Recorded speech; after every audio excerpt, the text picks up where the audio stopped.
very small percentage of smart people can project what the future holds and then invest wisely. Trust us and let us give you a proper vision for your future. The Golf Estate Chigo is one investment that can never go wrong.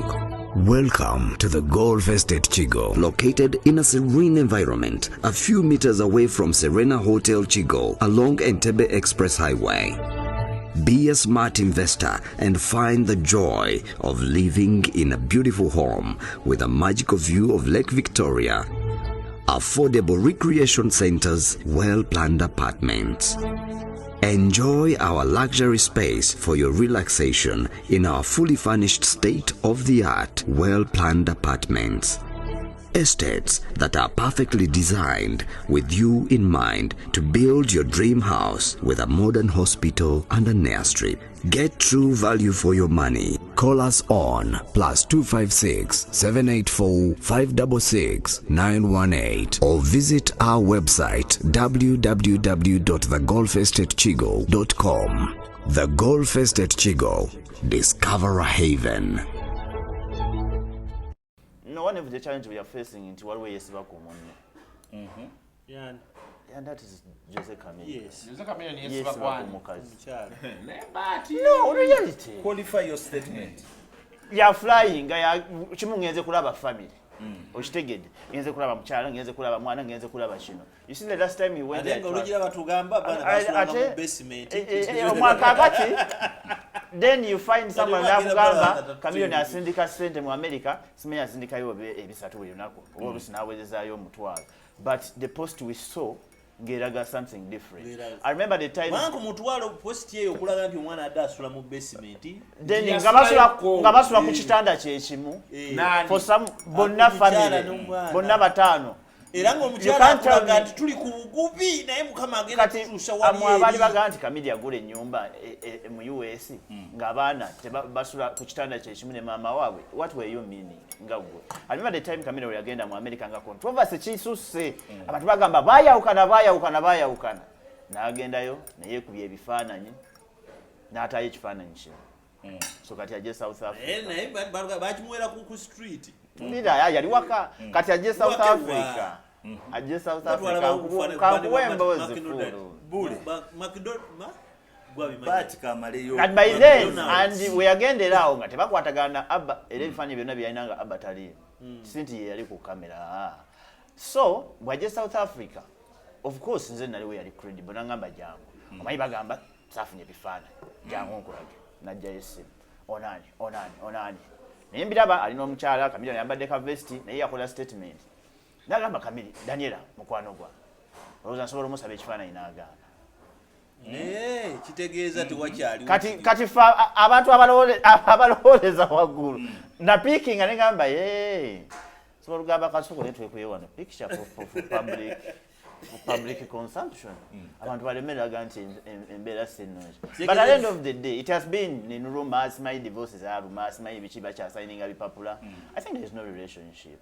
Gonza musindika ya sente eri abagalwa abo mu nnaffe Uganda ng'okozesa enkola ya tap send enkola eno nnungi ate nga yeesigika. Kati genda mu simu yo odownloadinge app ya tap send TAP olwono naye weeyunge ku mpeereza ennungi mu kusindikira abagalwa abo. Kozesa promo code Kasuku nga toyawuddemu. Abali mu UK ojja kufuna pound 10, Europe ojja kufuna euros 10, USA ojja kufuna dollars 10, Canada ojja kufuna dollars 10. Ate nga kino kisinzira mu nsi mw'obaoli. Kati gwe abadde atawaanyizibwa mu kusindika ensimbi eri abagalwa abo. Okumanya ebisingako okufuna app ya tap send ebifudde byangu nga tukusindikira abagalwa baffe ensimbi mu bwangu ddala.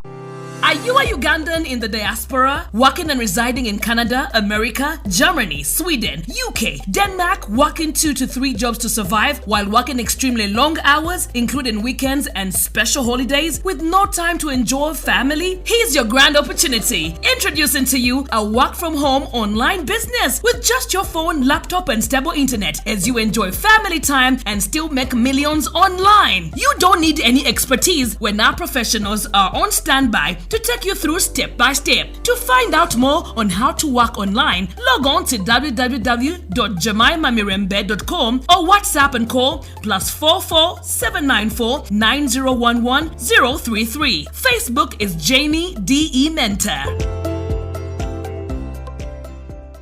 Get Online TV in conjunction with Kasuku Live. Like, share, and subscribe. Welcome to the Media Rotunda. And with me and the panel for the first time ever, His Holiness, the man with a few words that rather right to take the country right. Omukulu, but Badru. The East African, worldwide, international. Obwahole bwe buli mu butanywa mwenge. Olusa agenda naddukira yo. What's there to look at? Yeah, otegeera obwahole bwe. What's the fun? Kuseka ki? Man, wait, what's the fun? Kati obonga. And the media jigsaw, the one and only. Gabriel Bule. Ate nabantu tumanyi kwatula linnya lyange. Era nsinze Bule, nze Bule. Kasuku yatero dimanya. Tokalubiriza abantu. It's all the same. What we read is what we like. What we see is what we read. Ne bwova mu Kirya watugenda wa. Kirya? Mwandaba mu Kirya. Nakulaba. Aladde ebibuuzo byakubuuza ki? Waliwo yali atya ku Kirya annyonnyola. Nga bw'omaga linga naye. Musiramu atandise Kirya yanyumira number one artist in East Africa nga yagala attention ya Kirya. Netya nnyo, and I was very disappointed. Wanisa omusajja oyo neera. Funny now. Yakugamba omulwanisa. Yatambula Serena yonna. Ebifaananyi agenza wa Mr. T bamukubye. Yalaba tekimumabirira n'agenda mu maaso n'ajjayo bakaddola. Walaba audience. Nga audience yalwakala kamutunako kagamba oyagala kusika simu. Tugende mu maaso n'omukulu Kasuku omuleke tumale emboozi ya Chamilli ku Serena. Semanengene mbeera nzize Media Rotunda akagamba ako nakagala kapya naye baba mwewadde wadde Jaji wa bato. siri chief in charge. Zendi in charge. Ndi in charge wa bato. Naawe tugenda kwogerawo nayitiddwa ekintu nkiwa omuliro. Kasuku Era nasasuddwa. And yours truly, Jaco David Waluka, 24/7 like and AK-47. Bule wefuge. Ojja kwogera ne director atukoleko ku byamafuta. Yes, we are going to discuss about several issues. Omuli house of Jose Chameleone, the basement affair. Chechiri mu family eyo era chi aba panelists tebasuubira. We shall also be digging into Luba events kano kaweddemu lwakubanga Eddie Kenzo yamumeze over the Eddie Kenzo festival naming rights. Yes, naming rights. And finally bwe kinaabanga tukyalina obudde bungi, Edwin Katamba alien skin omwana amunoonyaako ky'omusajja omukulu. Lwakuba ebbato obijjeemu naye nze ekyabbato kye nayizeemu naleyongedde okutegeera nti Kasuku mwana amanyi kyayagala. Omanyi tulina abantu ba bize idol betubeera nabo ku zino nga media zino. Uli ayogera nnyo naye bamuyita nti jangu ogenda okubira omuyimbi mu ngalo naddamu ebyo. Kasuku yaganye scholarship yagala wali sente. Abaana batuuka eri basaba kusoma yo muya yagambye. Already nakafuna degree ya. Ekyayo kya. Mpesente. Nakona ku meza. Sagala kunyinyonyola. Sitwagala. Ayagala sente.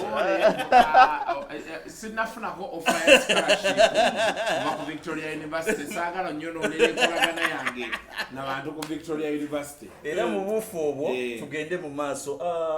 But you're welcome to the show. Thank you for the first time Ndiku investigator. Tusanyisa okulaba. Joseph Mayanja. Abalala bamuyita Chameleone, ze muyita Raga Jose. Goli wadda. Ndi muzeeyi. Ono bwe mukuba yibya ono bayimbira ku mulembe gwa gundo. Twali wano ne ono ne Edison bayimba ku twali wano ne bafudde ku Monday. Yali atudde awo alya nkoko. Ono najja. Bafudde n'agamba Jaco okyaza abavubuka abatalina information ne basaitinga ntambi Nti Ntambi yayogera ebintu nala kati oyo Ntambi yali bamuzaala nzolede ennyimba atuula amanye ebyafaayo bya yasooka laga waliwo namuvubuka amanyi ye abatamanyi manyamuzi katuzi oyo yamuga nti oba boole kya anedda si boole waliwo akavubuka akalala akaali awo nti Ntambi ako era teyayogera linnyagamba akavubuka kati olwo nebbembe ne bali winding emyaka wayimba edda abayimbanga nga lyrics omugambo ziwandiika kati tasobola wandiika yadde ekigambo bayogeranga bintu bitategeerekeka n'agamba bamentonisama abantu waliwo wano nga babinyumya. No, actually, I think I released either the 4th or 5th Raga album in Uganda. The song that Bebe Cool did, Tombawala, was my original song. Yes, some time back, about 20 or 27 years ago. N'abantu abalala bangi I've nurtured all those gentlemen, Chameleone, Bebe, n'abasigadde. Ne Musicians Club 89 abamu gye bazannyiramu wali ku field twaliwo onyuma kipeji 3 mu monitor when a career fails to kick off. I think it kicked off. Yafulumya Raga album. Raga album ngeriko nyimba mmeka. Actually, on the Tombawala album, let me educate you. On the Tombawala album, I was backed up by Mola Messe and Ragadi. Yes, for your information. Ono Messe musical. Are you dropping Messe into yakubacking a musical? Yes, he did. I know he had the studio Megatrax naye. No, twagikolera mu Megatrax, twagikolera wa Diplox Segawa, awo kati awali DFCU Bank ku Ginger Road. Or exactly what was Messe's role in your music? Edda bwe twakubanga music naddala kati nga raga. Kati nga abeeranga yakola chorus, backup vocals. Yes. I can imagine Messi doing. No, he was good. He was very good. He was good. Quantify. Yes, it was. Basing on what? Please drop a song which you say is musical. Messi yali amanyicha. Okay, Messi katika nkunyi. Mutete nkanya what I know. Messi. Mutete nkanya. Messi is singa systems zaffe zaali zikola wano. Messi yandibadde ngono guy ya promoting enye bikonde. Omuddugavu oyo. Because science wa promotion. Don King. Ye Messi asobola ku identifyinga n'amanya tugenda kujja tutyawo ssente. Okitegeera. Naye favor y'okuyimba oba ey'okuzannya teyagirina. Naye nga hands on. Naye nga hands on wano business etambula wano wali. Tobala ya sporting abantu bangi. Era ndowooza ekibagatta ne gundi ne Amoti kuyimba kubanga ewaffe empigi tekwali kuyimba yali budiwugi baali bava bonna ku ground kati Messi be baddamu okwesanga wano Messi alayiko okuba yasomeramu Amoti nti singa tukola ekibiina nze nsobola okola ekibiina bwe kinaabeera nga kikola ki kikola ssente oba okitegeera. Yes, that's what's up. Kati tudde ku Jose Chameleone. Jose Chameleone mwagala mwogerako kimanyi Jose Chameleone musajja wange ani atali musajja era sijja kukkiriza muntu agotone musajja we wamukuba naye Chameleone twali naye South Africa netulia South Africa, that is where you made peace naye bwe wakomawo wano e Kampala era okyamukuba twogera biri n'agamba wano twogera biriyo yangamba musajja wo namusanze bw'abeera ku Facebook nankuba ate bena tuse South Africa naneesibako kakati but Drew kayempita but original bata original bata Mr. Bat okiwulidde the latest information is that Jose Chameleone and his wife Daniella Atim are no longer an item, if you would call it that, and that they are throwing tantrums at each other. They are not. It's a one-way traffic. It's one-sided. A person throwing tantrums is one-sided. Has their relationship reached a level whereby the two must mutually understand to live apart or to move on? No, one of the challenges we are facing into what way is about Yeah. And that is Jose Chameleone. Yes. Jose Chameleone Yes, yes bakwani. Omukyala. No, reality. Qualify your statement. Ya flying ya chimu ngenze kulaba family. Okitegedde. Ngenze kulaba mukyala, ngenze kulaba mwana, ngenze kulaba kino. You see the last time you went there. Atenga olugira batugamba bana basulanga mu basement. Omwakakati. Then you find someone nakugamba Chameleone asindika sente mu America, simenya asindika yo ebisatu buli lunaku. Olusi nawezezaayo omutwalo. But the post we saw geraga something different. I remember the time Mangu mutwalo post yeyo okulaga nti omwana adasula mu basement. then ngabasula ku kitanda kyekimu for some bonna family bonna batano Era ng'omukyala akulaga nti tuli ku bugubi naye mukama agenda kutuusa wali eri. Abali baga nti Chameleone agula ennyumba mu US ng'abaana basula ku kitanda kyekimu ne maama waabwe. What were you meaning? Nga gwe. I remember the time Chameleone yagenda mu America nga controversy kisusse. Abantu bagamba baayawukana. N'agendayo ne yeekubya ebifaananyi n'ataayo ekifaananyi kino. So kati ajje South Africa. Naye bakimuwera ku street. Ndira yali waka kati ajje South Africa. Ajje South Africa. Kankuwembozi Bule. Makidot But kamaleyo. And by then, and we again the lao nga tebakwatagana Abba era ebifaananyi byonna byalina nga Abba tali. Sinti ye yali ku kamera. So, bwajje South Africa. Of course, nze nali we yali credible nangamba jangu. Omanyi bagamba safunye ebifaananyi. Jangu nkulage. Najja yesimu. Onani. Naye mbiraba alina omukyala Chameleone yambadde ka vesti naye yakola statement. Nagamba Chameleone Daniella mukwano gwa. Olowooza nsobola omusaba ekifaananyi n'agaana. Kitegeeza tewakyali. Kati fa abantu abalowooleza waggulu. Na picking nga negamba sobola okugamba kasuku ne twekuye wano picture for public consumption. Abantu balemereraga nti embeera sinnungi. But at the end of the day, it has been in rumors, my divorces are rumors, my bichi signing a bipapula. I think there is no relationship. Much as Chameleone, image yawe yagalo kiraga nti there's something going on. Now I think I'm not cheater. Kuba omukazi akubye emisumali ejimala. Ayingidde family, ayingidde mama, ayingidde. Nze ngoberera omutabani ku TikTok. Nalabako olumu live y'omwana ku TikTok. Ngulaba obulawo parenting ey'ababiri ne byayogera. Mwana bwasanga bwayogera my mom she's somewhere. N'agamba abantu ndi yetawuliza music wa kitaawe era music wa Uganda tamunyumira one of best musician anyway. Wegwagamba ayinza kubanga radio ate naye tamuwuliza. Which is okay. Damian Mane was mentored by Gundi. Omusajja Ragamuffin wa disability as a Grammy. Ye mentoring asishitawe. That's why yakuba. No. Mujibanto nedda. Ono wa Grammy ezebiri wa mafanda lyenya. Omusajja wa Toolman. Yani afa Toolman gwako pennyo Shabaranks. Ye mentoring Damian Mane asishitawe. That's why yakuba raga. Yeah, so ekintu kya Chameleone omukazi amuleke. Because kati Jacob okumwesibako omukazi feels that Chameleone is portraying a picture the public nti bali bonna and everything is going well. That's why mukazi agenda na pending down kati mwabasoma mukijjaawo mumanye kyekigenda mu maaso mukama wange. Okay. Bule obadde nekibadde oyagala okwogera. Nze kino nkikusomesa fe abaasomera mu masomero g'obukatuliki tukiwogera lunye. Tewasoma ku bufaaza. Saasobola nti intelligence yake kabulira akalabika akategeeza enneemi etalabika. Omukyalo ono buli lwayogera okuwandiika alina kyatulaga alina kyazimba. She's giving out some message. Alina ekimutudde ku mutima kyayuwa nga akiraga ffe tukyerabire.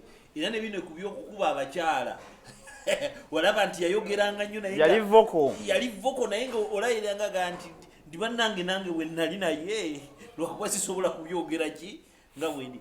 Bw'olaba ebbaluwa eno posti gye yakoze ku Instagram yabadde so deliberate bw'ogisoma word per word ekitegeera. She was lamenting like a market vendor. Mayi bano bakyala batunda emmere mu butale naye nga yasomesezza omwana n'asoma ekitegeera. Gundi zaabwe message zaabwe munange twasula kakeeka munange twalyanga kimu munange nenjira bulangiti ensiri bwenzira mugomesi bwajebika bwenjambala ku masa no babwesa obuugi ekibozi kyabadde kitya bwekityo. Kati bw'olaba ekibozi kyabadde kipayinga million nga irresponsible father era nti yetali mu piki kya talina kya. That's why omukazi amaizi agamba asabira mutabani we to be a good father, responsible and something. Which kati wani abayagala kwongerako nti tokolanga kitaawo. Just teyagadde kissa. Naye kati nze kyenjagala nti bino bibaawo biruma teri kiruma muganda wange nga kwawukana na mukyala. Me bwo badde tumwagala naye nga waliwo abaana. Nze kyali kintuseeko. Kiruma kubanga lwansonga. Ono yo batumwagala. Nate bali eri abatamanyi story zammwe. Bo boogera lulimi lulala. Era baddawo n'ogaana kati bano ngenda bakola ntya. Naye teri kiri powerful.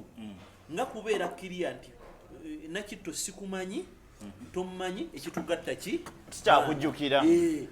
Mirikwezi yerabira omukyala, bwerabira omukyala kibeere na clear nti munnange oba oli US nti bwe mangenda kukokyanga 5 bibe 5 okitegeera ebeere clear nti responsible just financing like naye okwo okubeera n'obulumi obw'omunda muganda wange obulumi obw'omunda butta kale nina ne muyimbi munne yagamba yakyogera naga nti dokita ekintu kimuli ya failing okumuvinga on. Could you agree with these two gentlemen? But I doubt he does. Kati I'm a student of psychology. Yes, sir.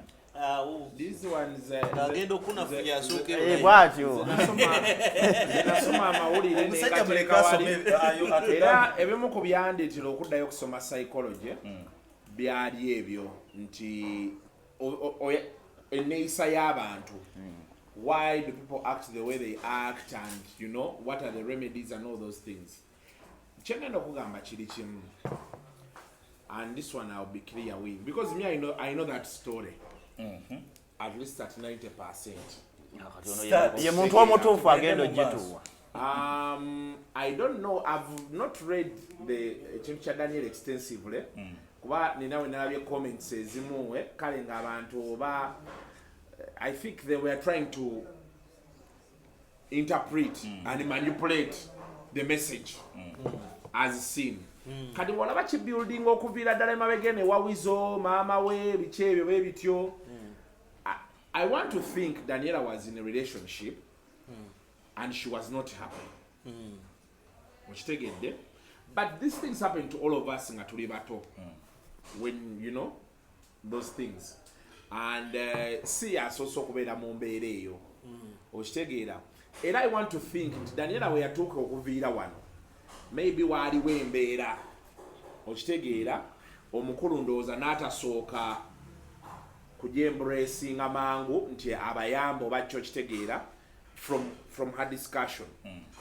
But one thing I'll tell you, and I'm sure of, over the years there has been wabaddewo embeera y'okugezaako okutegeeragana era yensonga akyola nti Abba wasobodde omulaba e Kampala wano ne muganda we okitegeera kyegamba because bino ebintu bibeerawo everywhere. People have disagreements, people have issues. Some people take time to realize what they have until it's gone, and you know those things.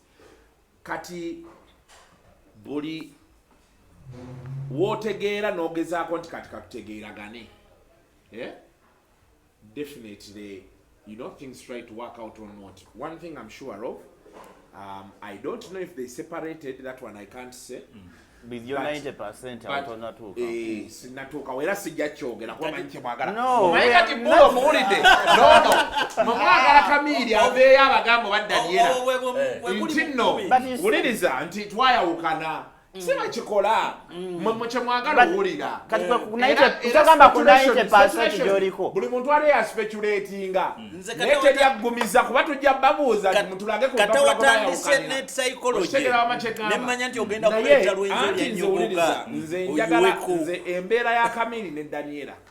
From what she has posted, from the stories we have heard, is not different from any other family. Yes. Oshtegera kyegamba. The chat ekiriwe ekyenjawulo kiri. But Chameleone is not any other. And kyenkunyonyodde nti Chameleone is a celebrity. Oshtegera. Now Chameleone has been working to make sure nti family ye bali bulungi. Era nze nkugamba nti sente babadde bazifuna. era aziweereza. Daniela Bada posting has been in the past. But Daniela, just like any other woman, obufumbo nga bwakunyiga waliwo ebintu byoteerabira mangu okitegeera emirundi egisinga bakita post traumatic stress disorder okitegeera kyengamba kati of course she will keep throwing in this that naye tasobola kuvaayo kugamba nti byantuukako era ajja biwandiikira mu parables okitegeera. Now what do I want to tell Daniela yagenda ovaano nga tuli bamukwano nga twogera mwali mwaddawo era ne ku Gondi ne ku Instagram nga mayowe tuboyogera naye biki nebisigadde. So for me this is my submission. Daniela yagenda ebweru. She now has what seems to be a better life. The family has tried to patch whatever went wrong in the past. Let her not bring back that conversation. Ebyo tabizza nebabeera nga tebategeeragananga okitegeera. In life abantu abagenda ebweru bonna mbagamba people leave this country for various reasons. Waliwo abadduka ebyobufuzi, waliwo abadduka economy, waliwo abadduka family. Naye buli woogenda to a better place, forget the past. Because bino byonna byayogera mutabani walina okuba nga yabimunnyonnyola mu buntu oba abaana be okitegeera. Let her not pit, according to your interpretation. Let her tateekawo nnyo mbeera okitegeera kuba kati yasirikira ebimuluma ku mutima kubanga ebimuluma ku mutima abigamba abantu be. Daniela basalawo nti ayagala tugamba bimuluma akole interview abitugambe omulundi gumu biggwe. No, he's trying to protect people's feelings. Wuliriza nkugambye nti Abba ye yayita taata ogenda ku graduation okimanyi ekyo kulikayo nga bwogambye nti asindika sente olina proof ku ekyo. Why would she take a second two jobs okubeera okumakinga sure nti abaana be babeera bulungi? Sente zaweereza z'abaana be naye ziyinza okuba nga tezimala. Saba America tugiyita Kampala. Olwa ne Kampala no waliwo akola emirimu ena. Osobola okubeera ku mulimu ng'ogukola wa ne Kampala ng'ofuna miliyoni 2. Ne mwina abaana bana. Buli myezi 3 betaaga fees. Opangisa olina okulya olina okunywa. Okitegeera kyenkunyonnyola. Yes, sebo. So kati sebo bino ebintu byalimu Abba Marcus is 18 years. Okitegedde. By the time he makes 23 ensajja kuba naye agirabye. Okitegedde kyengamba. Tewaliwo omusajja yenna nze olaba n'ebintu abasajja bye bakola. Omusajja akuba mukazi we n'omugamba mpola nti ekito ekyo wakoze si kirungi. N'otamuteeka on the cross. N'otamunyiga. Kuba oli musajja enkyo omukazi ajja kukola kye baakola oli. Feelings kutabukeko. Otegera kye ngamba. Kye kimu n'abakazi nabo abakazi babagamba omukazi babanenya mukazi munne alekamu. Kuba naawe oli mu bufumbo ekyatuse kukola ekisobola okukola ki kati nkunnyonnyodde nti olunaku lusobola okukeera ku makya ng'ebimu ku bye baagamba omwana ebyaliwo between ye ne taata we ne maama we nga bimutuuseeko kati ate omwana ajja kuddukira wa taata we. Kati kyenkunnyonnyola nti ebintu bya family ebimu bibaawo but you keep quiet n'obireka. Nyenda teyagambye nti yabyogedde yagabadde agamba munda habani nti one day we shall sit and talk about this and this and this. For me what I want to tell Daniel. Bajja kutula ku bonfire. Bonfire. Hinti alekerawo zigaba. Let her look at raising her children. These things happened. Fortunately God has put her in a better place. Okitegeera manyi it hurts ku mutima ebintu ebimu bingi. Nange nina ebintu byendaba mu bulamu bwange ebibaddewo. Nina nange abantu bennanyiigira. Naye bw'otuuka eno n'okula n'ogamba nfaaki n'ensi n'otuuka n'okola ki n'okireka. Nze n'abantu nange mu famire abanyiiza naye nga sijja kwogera nabo naye bw'omusangaawo akola ebibye nange nkola ebyange. I don't lament about them anymore.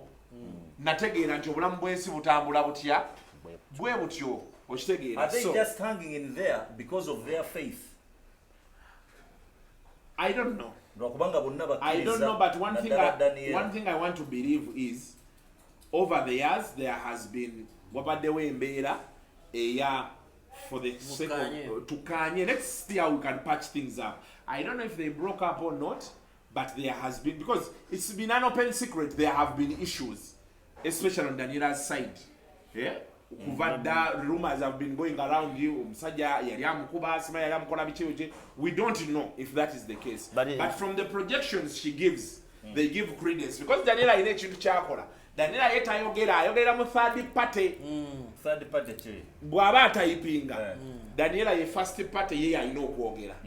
Omukono gwe guno obongo bwe nebera second party, omukono ogutayipinga negubera ki third party. Nasooka tukasukira kodi zimubbanga. Mu third party kati abamanyi ne bagamba anze naye alekawe atekawe embeera kati gwekera ku macha. Oganji Chameleone yakubanga Daniella. Chameleone akutwale mu kooti olwa Daniella ajja kuvaayo gamba nti ajja okuwa obujulizi gy'oli. The psychologist in Kasuku. So, but she needs to get to a point where I know sometimes it even never happens, but they are on talking terms. Agezeko take away embeera, she can see a therapist. Naraba, how do you overcome all this? Oshitegeera kwa kati abaana bakula.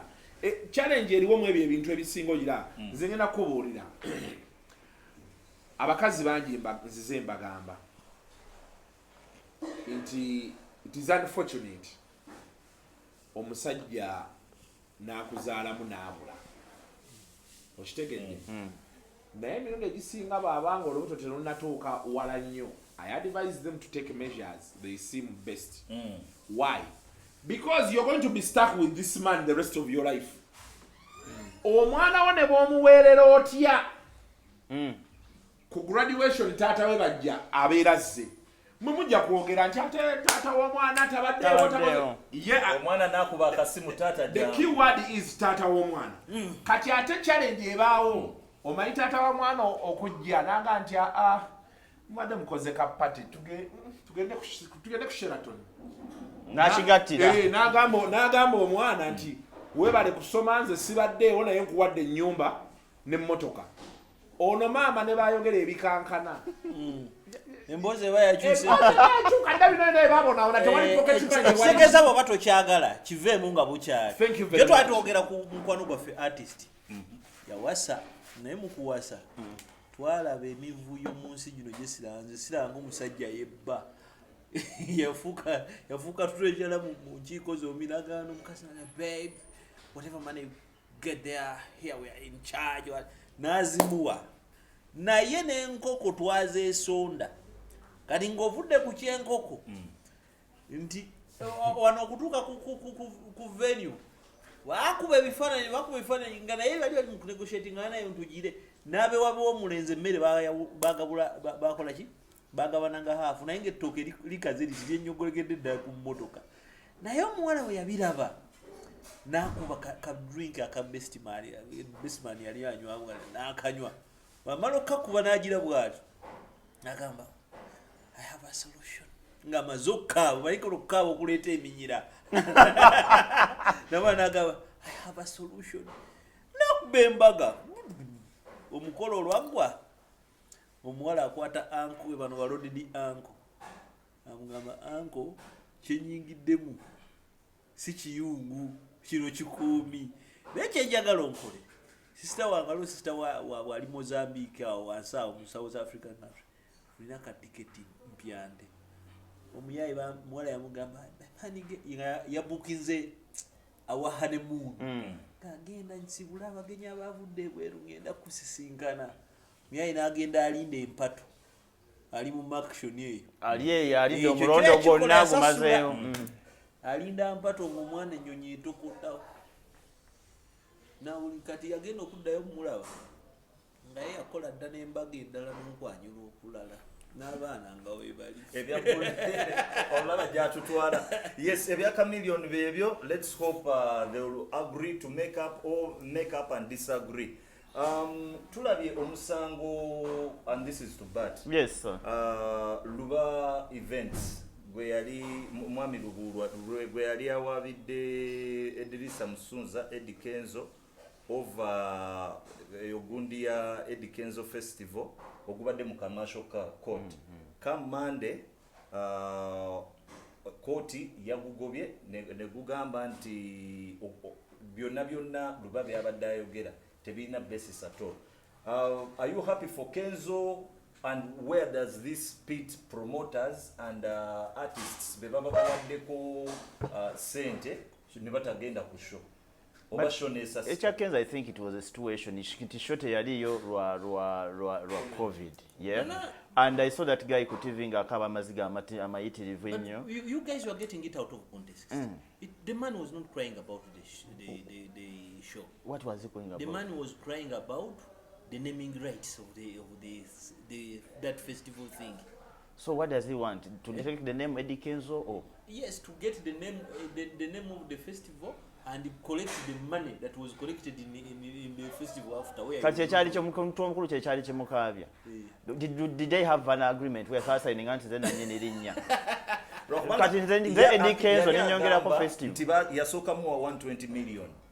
Weyali agenda mu court okusaba redress nga ayagala compensation nga ziri 146 million to that effect. But Luba, I think, is one of the guys above sente za COVID pack. Yeah, he's just silly. And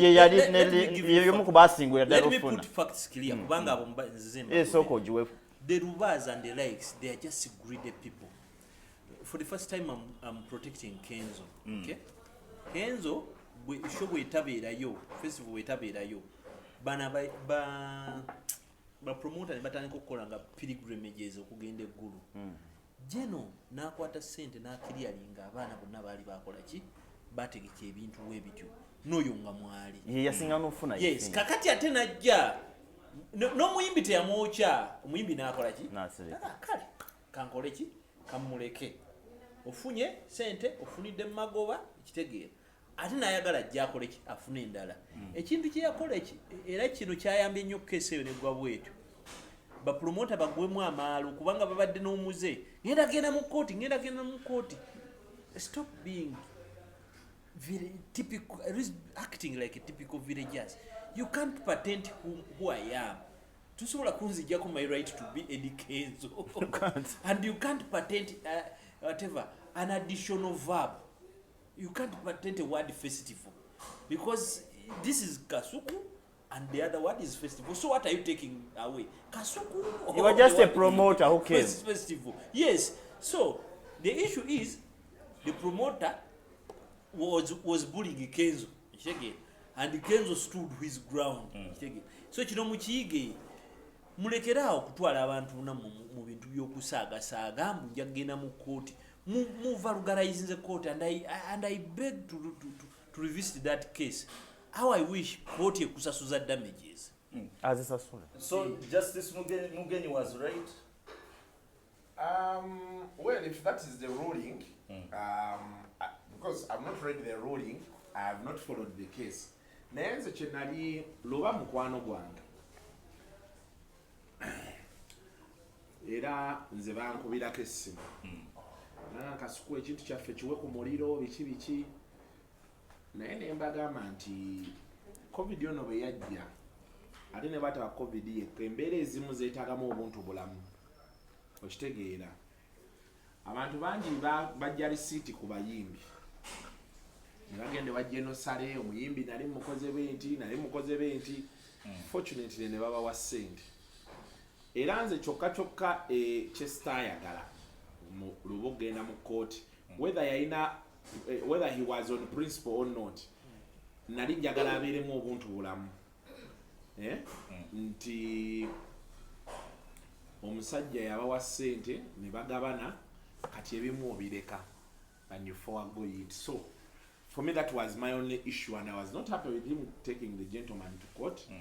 But ekirungi kati ogwo omusango bagusaze naye kibeeko kye kiyigiriza abayimbi documentation kuba baba ya patentinga Eddie Kenzo Festival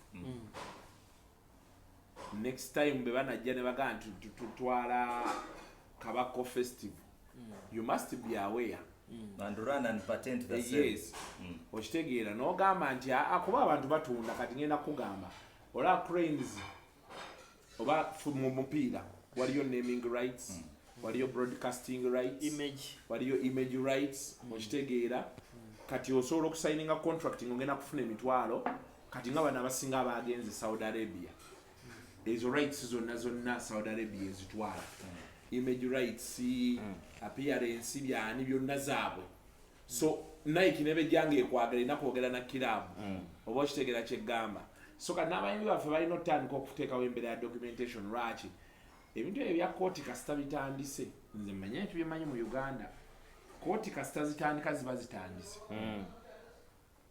They are setting a precedent. Kenzo is connected very well. So I don't know the details of the case, much as I have sympathy towards him, but he's connected. But there may be another musician who may get to a point when you're not as connected as Kenzo. So as they seek to agree or disagree, ebintu bibere nnyo in writing. Ate batunuulire nnyo ebintu ebyo because kati olaba nga show ya Michael Jackson yali insured. Michael Jackson be yafa bali babasasula era sente z'abantu bazizaayo oba okitegeera kati ne bana abayimbi balina otegeera nti enkuba esobola otonya ekivulu nekitabaawo promota n'omukola otya covid bwakomawo okitegeera ebyo But Ru, Chopa yali very greedy. Very because by then we bafunya sente ezajje nyingi his name was up there oba ye yali agaba n'okugaba oba yali omu ku bakulu kozi be basinga ofuna sente kali kakundika abantu nga bataano ezo sente ne bazisaanyawo nga bwe zajja mu bungi bwazo n'asigala ng'akyayagala bw'ate erinnya ojja n'ongamba waine tukoleyo Jaco festival nkugamba kati ekyo erinnya lyange if it was documented nga byali documented bulungi yandibadde omusango gukyali akyatojja ne bwoba documented ku corporate and neighborhood rights whatever act world over olabe ezo mulimu ebintu ebitajustifying nti yes you can run and patent a name but if it is his birthright go back to ye ne baba tagenze ku registeringa kikola wali bashi ate kibe nga tamenye etteeka lyonna so I think something didn't add up era ekyo kimulye tugende ku kirala